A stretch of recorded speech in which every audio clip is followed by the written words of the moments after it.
Beef നമ്മൾ പല രീതിയിൽ വെക്കാറുണ്ടല്ലേ. ഒരൊറ്റ തവണ ഇതുപോലെ വെച്ച് കഴിച്ചിട്ടുണ്ടെങ്കിൽ പിന്നെ നിങ്ങൾ ഇതിന്റെ ഫാനായിട്ട് മാറട്ടോ. നല്ല ചൂട് പൊറാട്ടയുടെ കൂടെയാണെങ്കിലും ചോറിന്റെ കൂടെയാണെങ്കിലും ഒക്കെ അടിപൊളിയായിട്ടുള്ള നല്ലൊരു ബീഫ് ഡ്രൈ ഫ്രൈ ആണ് കേട്ടോ. മസ്റ്റ് ആയിട്ടും ഉണ്ടാക്കി നോക്കണം. ഇതിന് വേണ്ടിയിട്ട് കുക്കറിലേക്ക് 1/2 കിലോ ബീഫും കുറച്ച് മുളക് പൊടി, മഞ്ഞൾപ്പൊടി, ഉപ്പ്, കുരുമുളക് പൊടി എന്നിവ ചേർത്ത് 1/4 കപ്പ് വെള്ളവും ചേർത്ത് 7-8 വിസിൽ വരെ നന്നായിട്ടൊന്ന് വേവിച്ചെടുക്കുക. ഇനി ഒരു പാത്രത്തിലേക്ക് 2 ടീസ്പൂൺ കാശ്മീരി മുളക് പൊടി, 1 ടീസ്പൂൺ ഇറച്ചി മസാല, 2 ടീസ്പൂൺ കോൺഫ്ലവർ, അല്പം ഉപ്പ്, 1.5 ടീസ്പൂൺ ഇഞ്ചി വെളുത്തുള്ളി ചതച്ചത്, ഇറച്ചി വേവിച്ചെടുത്തിട്ടുള്ള ആ ഒരു കറി 1 ടേബിൾ സ്പൂൺ എന്നിവ നന്നായിട്ട് മിക്സ് ചെയ്ത് ഈ ഒരു വേവിച്ച് വെച്ച ബീഫിൽ നന്നായിട്ട് തേച്ച് പിടിപ്പിക്കുക. ബീഫ് നന്നായിട്ട് വെന്തിട്ടുണ്ടാവണം കേട്ടോ.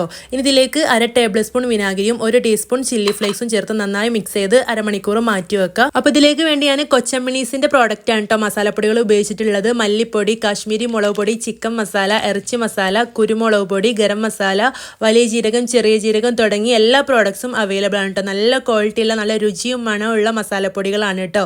അവരുടെ പേജ് താഴെ മെൻഷൻ ചെയ്യുന്നുണ്ട്. ഇനി വെളിച്ചെണ്ണ ചൂടായി വരുമ്പോൾ നമ്മൾ മസാല തേച്ച് വെച്ചിട്ടുള്ള ബീഫ് ചേർത്ത് കൊടുത്ത് 2 മിനിറ്റ് ഹൈ ഫ്ലെയിമിൽ നന്നായിട്ടൊന്ന് മൊരിയിപ്പിച്ചെടുക്കാം. ഒരുപാട് സമയം ഫ്രൈ ചെയ്തെടുക്കരുത് കേട്ടോ. അപ്പോൾ ഇത് ഹാർഡായി മാറും. നല്ല അടിപൊളി ടേസ്റ്റിലുള്ള ബീഫ് ഫ്രൈ റെഡി ആയിട്ടുണ്ട്. ഇഷ്ടമായ ഫോളോ ചെയ്യണേ.